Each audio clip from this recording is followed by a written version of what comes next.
Hello, friend, and welcome to garden tour number 5 of 2023. We're standing here in the arbor garden, and we're going to approach the right side of this trellis where I have zinnias, cosmos, pole beans, and noodle beans, or as my husband has recently called them, dingle beans, and that has stuck because it's hilarious. So I mirrored both sides pretty evenly, and you see how much these beds are flourishing. And does anybody else think that zinnias look like little dresses just waiting to unfold? I think they're absolutely stunning. It's one of my favorite things, how they're all folded in on top of each other like that. And the pole beans just look so good, and the noodle beans are coming up as well.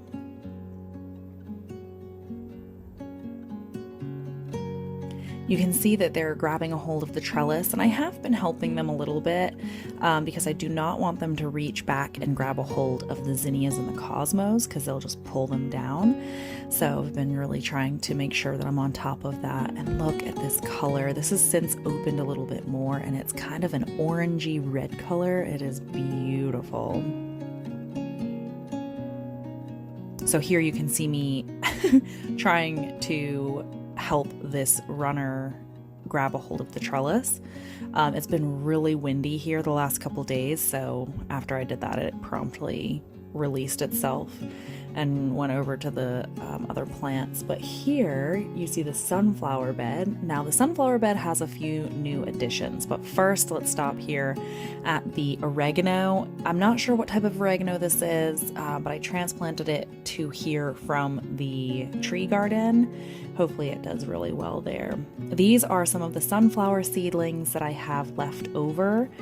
I need to find somewhere to plant those, and the sunflowers that are in here are doing pretty well. I am not sure what varieties actually took and which ones didn't, but we'll see soon enough when they bloom. I'm very excited to see this bed bloom.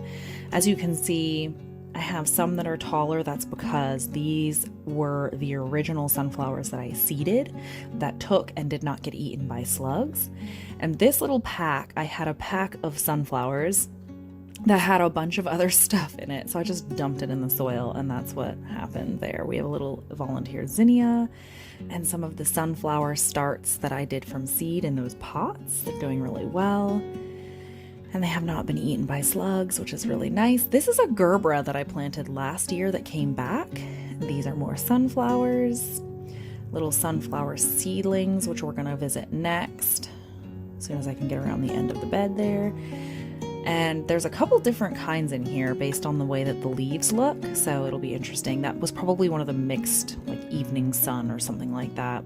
And this one too, one of them has those red veins, and the other one has like a lighter color vein. So there's probably two different kinds of sunflowers there and more. So I planted a couple in each spot. Now what I did was actually put horse manure compost in the spots that I put the plants. So I dug out some of the soil that's in there because I suspect the soil isn't very good. Wow, look at that. Isn't that just beautiful? And I put the seedlings right into that. Now moving on to the zinnia bed, it's looking pretty good, but we have this gladiola that is doing amazing. And I'm gonna put in a picture here so you guys can see it, what it looked like the following morning. I thought it was a different plant. I was like, wait a minute, you're supposed to be purple. But it was so surprising and so beautiful. It is so striking and such a beautiful addition to this bed. Now we have the cosmos here looking really good, and another gladiola, not sure what color. Hopefully we'll see soon. More zinnias.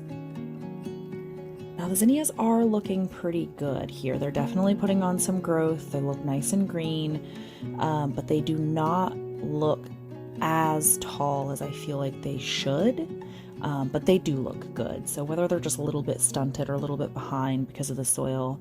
Now here I seeded more zinnias, but what I did was I scraped off the first couple inches of soil and put in horse manure compost, and then seeded the seeds into that versus putting and wasting, in my opinion, wasting more seeds, putting it in this this soil that hasn't been germinating the seeds very well, and I did it again here because I want this bed to be nice and full, like overflowing with zinnias. Now I brought these are lemon basil that I took out of one of the other beds that are just volunteers and put them there. And I brought this thyme from the tree garden and put it in here as well. And I'm hoping that it can come back and really take hold. And then I'll put it in a permanent spot where it can just spread and become thyme carpet. This is a different kind of oregano that I brought from the tree garden as well. I just think that looks so cool. The little flowers just open up and are just absolutely gorgeous, and the pollinators really love them. So a lot of these things that I transplanted the day that I did this tour, so some of them will be a little bit wilty. Now moving over here to this bed, we have the willow trees, Cleo's willow tree babies. And I think I'm gonna need to start supporting them soon because they're looking a little like they want to willow themselves. And I don't want them to get damaged. So this bed, once again, is just mainly volunteers, and it's just beautiful. I'm very much looking forward to what this bed looks like, and it's teaching me a lot about just letting go and trusting the things that are coming up in this bed and how tall those peas have gotten. They are taller by probably a foot taller than the trellis, the top of the trellis, which is amazing. I had no idea they were going to get that tall.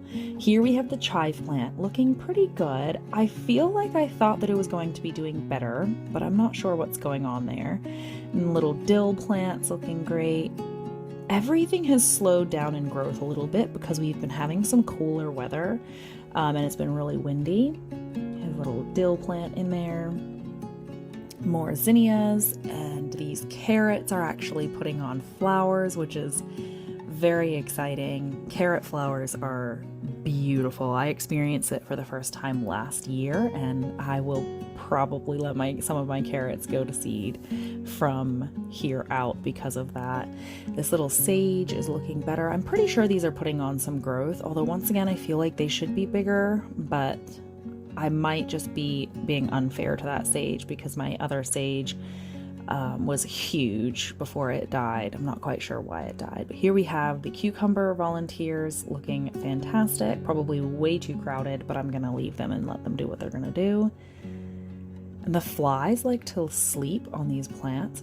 You're going to see that quite a bit in this video where you're going to see random flies just sleeping. This is a little line of basil. More zinnias, and this tomato plant. Remember last tour, this tomato plant looked a little haggard, and you can see the leaves still being eaten by something, but the new growth looks very healthy. So that's going to be some kind of cherry tomato, I think. More zinnias, and then I just noticed that I have another volunteer tomato looking kind of haggard. We'll see if it pulls through. And the cucumbers, I have since seeded more cucumbers along that trellis, either some kind of muncher variety or a pickling cucumber, I'm not sure which one. And the peas, we've been harvesting peas off of these, and they look so good and they're delicious. I truly forgot just how delicious peas off of the vine are. Like if you don't like peas, try peas grown out of your garden. It is a completely different experience than the mushy, weird, gross peas that you get from the grocery store out of a can, or even the frozen peas that you get from the grocery store. Is a completely different experience. Now here are the cucumber plants. Now these are the ones that I protected with the red cups, and they are doing fantastic. You can see I've been watering less, and the leaves are looking a lot better. So I think that was what was going on. I did seed more cucumbers in along this trellis to fill in the trellis a little bit more. And now I have, lemon basil right here. And this, while I was weeding this bed, this Swiss chard popped out at me, and I just think that it's stunning. Another fly sleeping on the leaf. Look at the color of that stem. I mean, it is just beautiful. I think this was a rainbow chard mix. These are lemon basil that I seeded in a different spot. I needed that spot, so I just came and plopped them over there. they will probably end up being somewhere else. So zinnia and this golden chamomile looks amazing. And you guys are going to hear me say this every single tour, but I am so excited about this golden chamomile. Another zinnia, and then this is sweet basil, I believe. Looking really good. And this little basil volunteer doesn't look super hot, but I think that it was because it was under the shade of the kale that I had here, which I have now replaced that kale with the purple coneflower from the tree garden. And I am loving the way that this looks. I'm really looking forward to this coming back every single year and just filling out this space and being covered in flowers. I've seen it on a couple other people's garden tours where they have these cone flowers that are just covered in flowers, and as suspected, I'm pretty sure they weren't getting enough sunlight, and that's why they're so tall. So hopefully next year they'll be a little bit more healthy. This is the little chive plant. Now, all of this might be a little bit too close. The tomato plant rudely being interrupted by the chive plant, and then another tomato plant. I think these are going to be some kind of cherry tomato from last year. Now, I did break up this little clump of tomatoes and I put them all over the arbor garden, and so I'm really excited for that. I'm probably going to have more tomatoes than I know what to do with. Now, the clematis, I think, has something wrong with it. As you can see here, the leaves, the tips of the leaves aren't looking really good. I'm just going to leave it and let it do whatever it's going to do. And as you can see, I have those tomatoes planted right there. So this trellis is about to be covered anyway. So whatever this clematis is going to do, it better hurry up and do it, because the tomatoes are right on its heels waiting to take that space. And this rose, same thing. I think that this rose is diseased and I'm really close to just pulling it up, but I think I'm going to leave it. And once again, I put another tomato plant right here, so it's going to be covered. And we'll just see what it does throughout the summer, and then next spring we'll see what it does if it comes back. This sage looks really good, but I do notice that I don't have much around that sage right now, and I think that maybe the other one was just having too much competition for nutrients in that bed.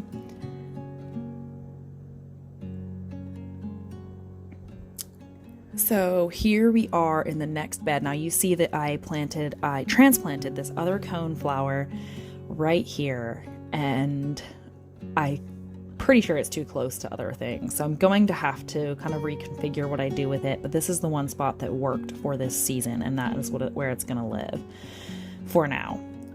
We have I think this is chamomile, and I am saying that because it looks like a chamomile, but I haven't let the buds open. Some more dill. I'm pretty sure these are volunteer dills from last year. I keep plucking the flowers off of the chamomile to try to make it bush out a little bit more. So I'm going to let those flowers bloom. We've got so much going on right here. This has been kind of my drop zone for volunteers. So we've got the chives, we've got zinnias, we've got dill. I think I have another sage plant in there somewhere, and then I just plopped this cone flower here, which I'm really glad that I decided to transplant these cone flowers, or this echinacea, because I think they were quite suffering in the tree garden. They weren't able to get the light that they needed. They're both putting off quite a few flowers, but they're so tall. And you're seeing I'm trying to get an aerial view, like a top view of this flower, but it's tall enough for me not to be able to reach all the way up there to get it. Now, here we have a rosemary, and I have terrible luck with rosemary. I'm not quite sure why, but this one's looking okay right now. And I'm right here, I'm looking for the black leaves that indicate that it's about to completely die on me. Here I transplanted another one of those tomatoes from that little cluster that was at that other trellis. I did one there. I did one here on this trellis, which is probably not that great of an idea, but you know what? It'll be okay. We'll see what happens. And the peas right here. These are a different variety than on the other trellis, but these I think are sweeter. But they're both absolutely delicious. And they just, I don't know, guys, there's something about peas straight off of the vine. I know I just raved about it, but I'm telling you, it is a completely different experience, and they are so good.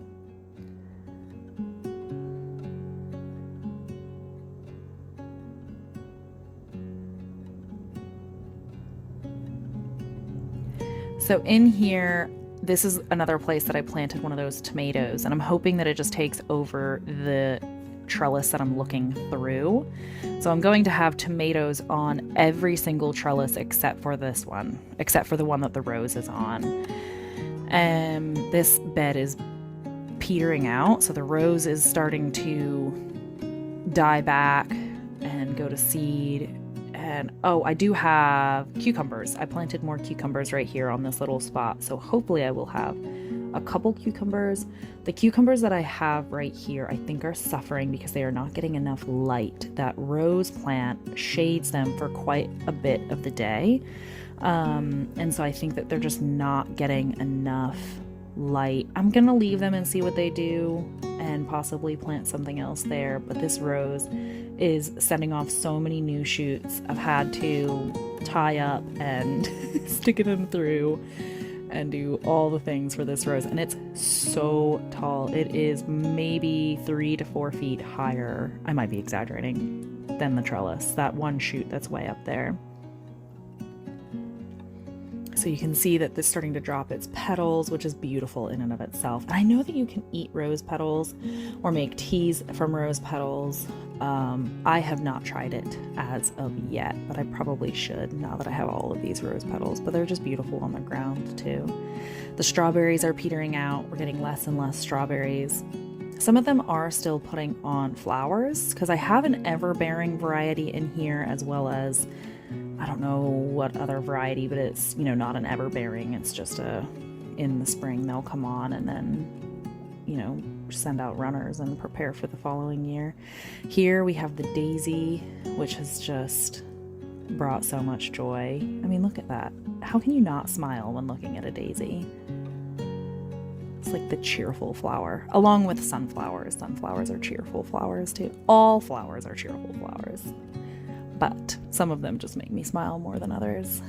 And this is some kind of squash. I've been trying to figure it out as I'm editing this video, and I think that it's a spaghetti squash. That would be the only one that makes sense, but we'll see if it survives. This is the crepe myrtle or crepe myrtle, depending on, I think, where you're from. Hyacinth that my husband got me for one of the holidays that just passed, whichever one it was. This is the hibiscus that my grandmother gave me, looking great. The chive that is looking fantastic. My mom actually got me that chive plant back when I first started gardening here, and that chive plant has survived so much mistreatment and neglect, and it's still going strong. Look at that. I'm trying to get just how large this plant has gotten, but I couldn't quite get it all to make sense. But these zinnias have rooted themselves right into the grass around this one bed. This is also where I had the pile of horse manure compost that I amended the beds with. And so I'm sure they're there living their best life. And I've been mowing the grass around them because I just don't have it in me to cut them down. And I'm very curious to see what they do. They look pretty good. And now I'm going to give you a back shot of this rose, which is just epic. And I just found our first Japanese beetles on that rose the other day, which fills me with dread and reminds me that I'm going to try the Japanese beetle trap this year and put it quite a ways away. Now, here we are at the perennial bed, and you can see that there's a hummingbird at the feeder, and that's why I kind of freeze, because I'm like, I don't want to scare it away. I want to show you guys the hummingbirds. There have been so many hummingbirds coming to these feeders, and it is just such an incredible thing to witness, and such a God-given gift to witness such a tiny bird living its life, and they are so tenacious and confident in themselves, even though they are so small and so delicate. If you've ever seen one land close to you, and just how small and delicate they are, but they will take on the world. It's amazing. I'm learning a lot from hummingbirds this year. So this plant, I learned, is an evening primrose of some sort. Now, there are a couple different types of evening primrose, like northern evening primrose, common evening primrose. So I'm not exactly sure exactly which type this is, but it is some type of primrose. And it's so different than I thought that it was going to be. I did not expect flowers to come out of every single one of those little pods, but it's beautiful and it's huge. Whether I planted it or not is the other question, or did it come from someone else? Who knows?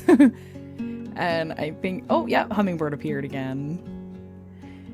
And I'm trying to figure out who's who, because there's probably about 5 to 6 of them that vie for this space. And I'm pretty sure this is a little female. And then there's also a male that is actually sitting on the trellis right behind her, letting her feed. And he's just hanging out behind there. But this morning I was sitting out there and noticed that he chases off. There he is. He chases off almost everyone else except for this one female. So I think maybe they're a mated pair or thinking about being a mated pair. But it's such a beautiful thing to watch. Here's another shot of the evening primrose.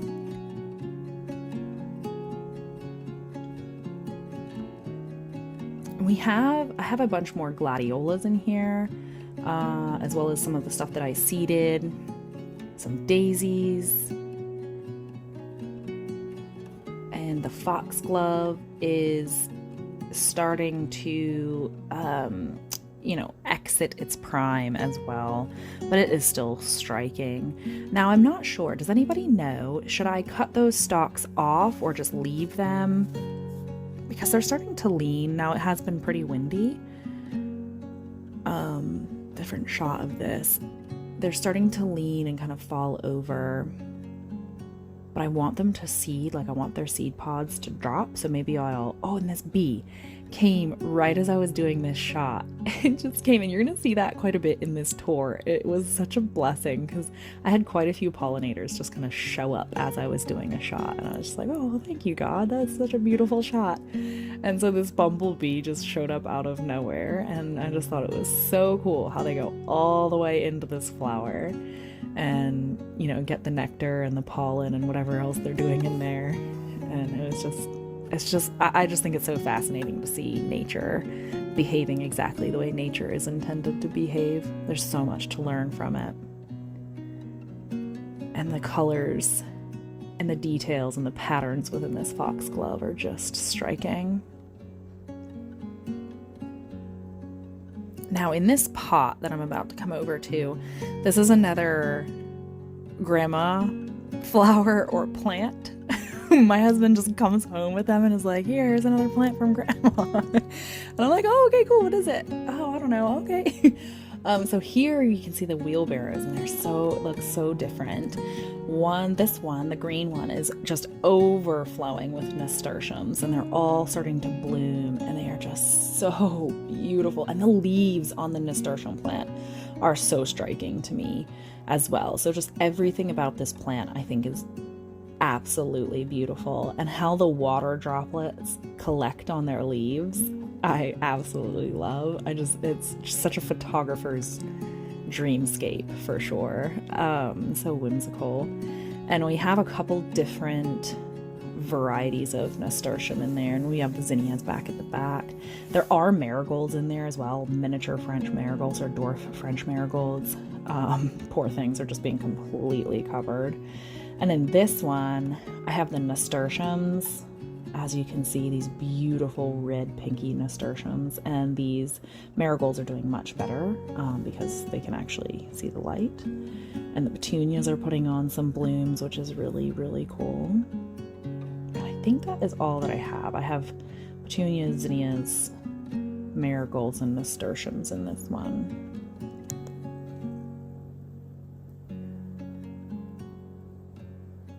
Now coming across to the sunflower bed, which is beautiful. Now you see that back space, I weeded it. I'm not sure what to do with that space. If you guys have any ideas, let me know. These dwarf incredible sunflowers I think are my favorite as far as growing. They are beautiful, striking, easy to grow, seem to be resistant to whatever is on that plant, which I think is some kind of rust. But we'll see. We'll see kind of what plays out. Hopefully the sunflower can just fight it off. I mean, the top of it and the growth plate of it, if I can say it that way, looks really good and green. So hopefully they'll survive, and hopefully that rust won't spread. Now the daisy's looking great, and it looks like it's about to put on some flower stalks, but I feel like I say that every single tour. The camellia, with whatever that plant is at the bottom, is looking good. Its new growth looks much better. That is the new growth.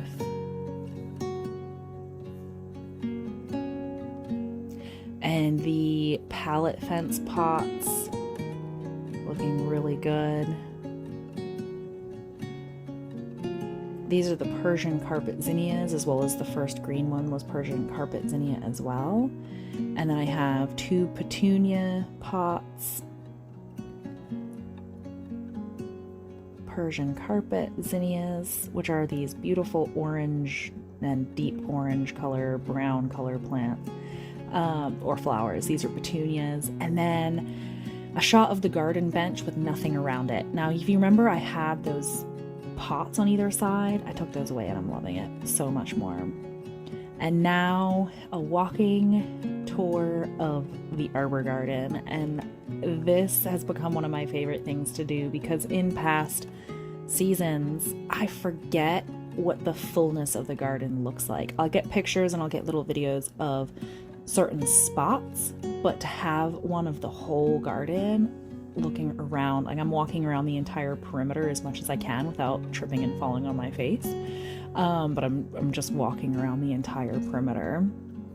And I just have really kind of fallen in love with this view of the garden, because then I can go back and say, wow, like how much it's grown, or that plant was absolutely beautiful, or even knowing where something was.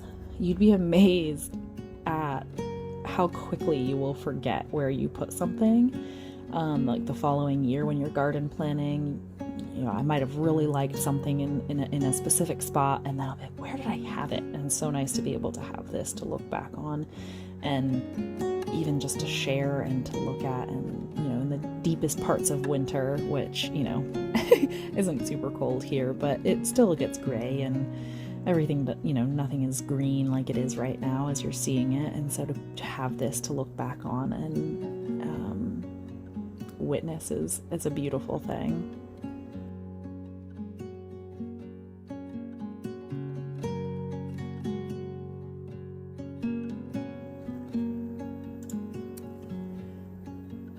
Here we are in the log garden. Now, lots has changed in this garden. I've been fighting the weeds, as well as a lot of the cool weather stuff has come out, and other plants have been put in their place. It is just a beautiful space that has been challenging and so fulfilling at the same time. And we're going to start over here with the potatoes, and you can see how much growth these potatoes have put on. It's just amazing. And they have these beautiful little pinkish purple flowers with a bright yellow center. Now, on the day that I did this tour, it was cloudy and rainy, and so the flowers had closed up a little bit. I'll see if I have another picture that I can put on the screen where it shows you exactly what I'm talking about. They are just absolutely beautiful. So you're seeing sort of kind of side by side the potatoes on one side, and then the squash and the melons on the other side.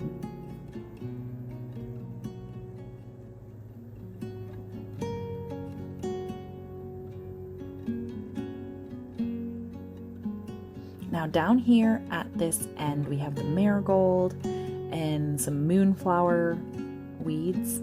I mean, I think all plants are weeds, really, but those are moonflowers. And then here in this space, I recently planted squash. What I did was I got rid of all the weeds, and then I put piles of horse manure compost, flattened them out on the top, and then seeded the squash seeds right into those little mounds. Squashes are heavy feeders and they like very rich soil, and so I wanted to give them everything they could possibly use, and that seemed like the best way to do it. Now this thistle plant, my husband has asked me if he wants me to, or if I want him to hack it down quite a few times. And I'm like, no, I'm sure I'm gonna regret it, but look how beautiful the flowers are. And they really didn't disappoint. If you can see the one in the middle, oh, it was just beautiful. Now this hummingbird just randomly shows up while I'm doing this footage, and man, was it cool. I think she like came in and realized that I was there and was like, go away. But it was a very cool experience. This Cosmo, look at that color.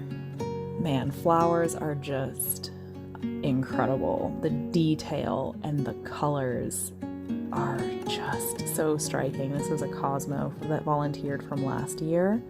You can see just how large it is, and it will probably get bigger.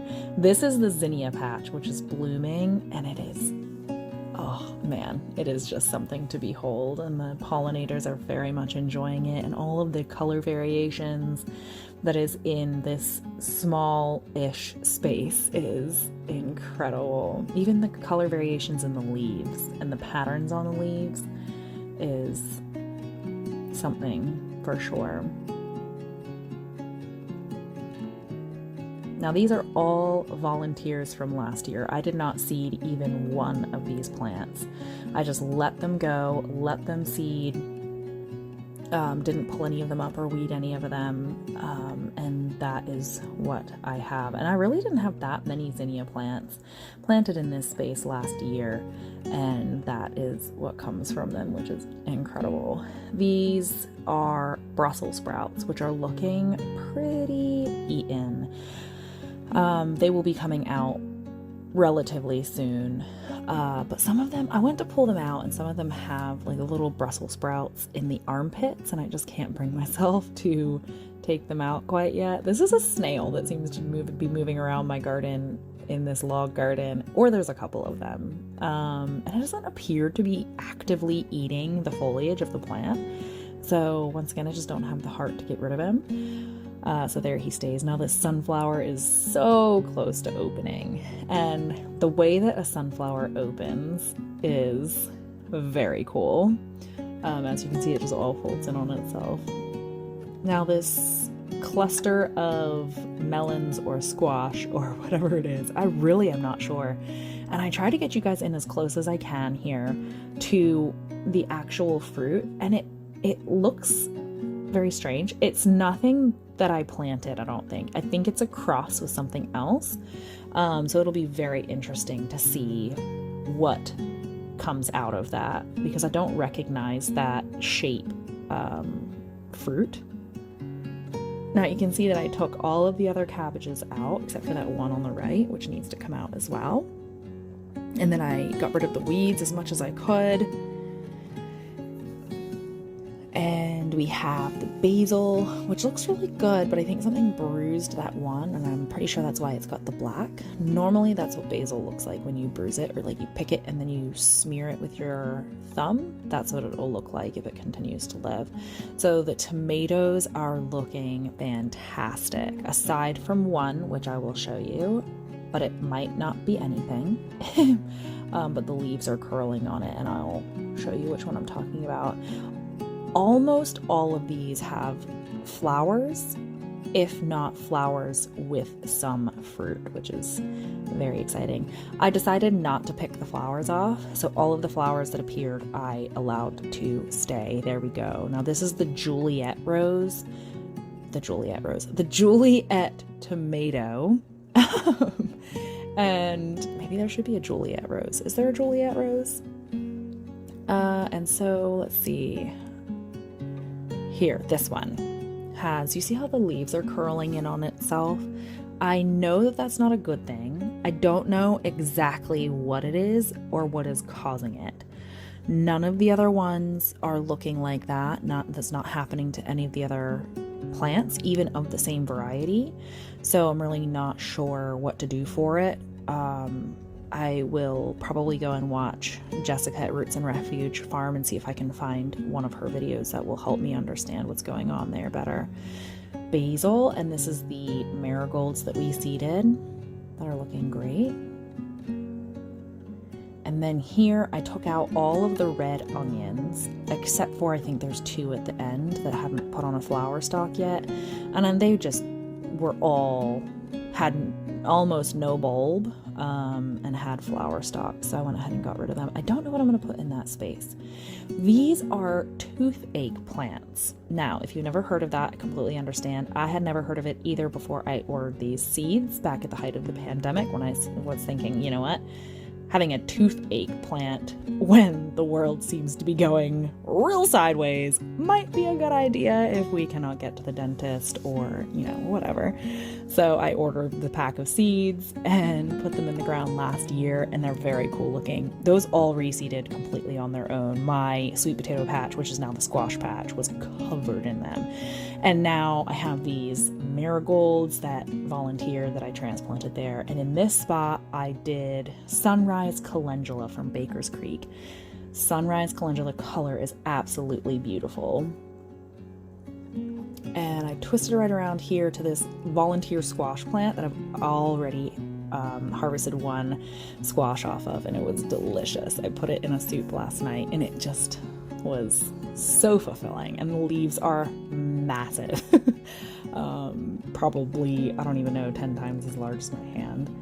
Now, we have this row of beans here, as well as some volunteer zinnias, and these beans I seeded right before we had a really heavy rainstorm, and so a lot of the seeds got displaced. I actually came out the following morning, and the seeds had been uprooted by the rain as well as displaced completely, but they had swelled or swollen, and I thought maybe they would root right in that spot, but they didn't. They ended up drying up. So I need to come back in and reseed in the empty spaces of that. And we have a little basil coming up right against the zinnia patch and the grass patch.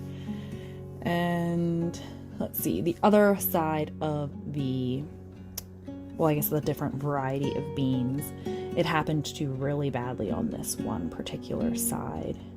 So you see the empty patches, that's where for whatever reason, the water must have been flowing through there pretty hard, because we did get a really heavy rain, and so I need to go back in and reseed.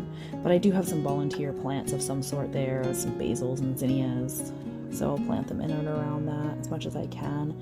But the ones that I planted I think it's been like a month and a half ago now, look really good, and that's these. And they're putting off really long stems, and it has me a little bit nervous that they are not a bush bean and they're actually a pole bean, but I think that they're just bushing out more, and so they're sending up that stem, and then they're going to put leaves on those stems, is my hope, because I'm quite sure that I got bush beans specifically. Now this space is going to now be the sweet potatoes. I researched a little bit, and sweet potatoes like slightly acidic soil, and more of a sandy loam, and so that is what this is going to be, because it's more the native soil that we live on, versus where I put the squash has been amended quite a bit with horse manure compost. So I thought that would be a better spot for them. There's some kind of melon, and I think some kind of squash, just based on the way that it looks, but it also, I guess, could be a cantaloupe, but based on the fact that it's not vining, I would be surprised. Now this one puzzled me a little bit, and you'll see while I'm actually looking at it. And see right down at the end of my finger there is where the first fruit is, and I was just trying to figure out if I knew what kind of plant it was. Now this one is vining, which could mean it's anything other than a watermelon. I don't believe it's a watermelon. And here I'm going to do another walking view of the log garden. I have not done this for the log garden so far, but once again, I just think that this view is so beautiful. I go out there and walk this multiple times a day, and I just love walking around the garden, and so I thought, hey, other people might really enjoy this as well, and I would like to be able to immerse myself in my garden on the off-season and to see just the progress that it makes.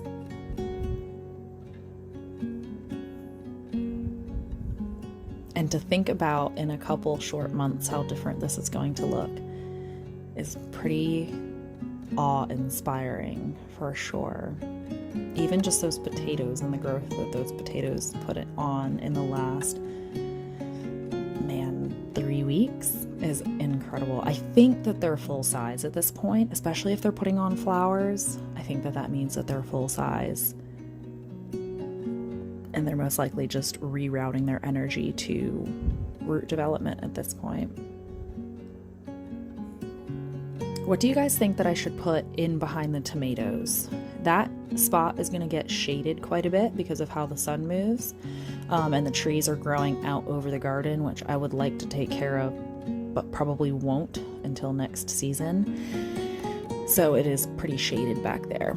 Leave it in the comments what you guys think I should plant back there. Now this is the tree garden, and I'm just going to give you a walking view of what's going on here.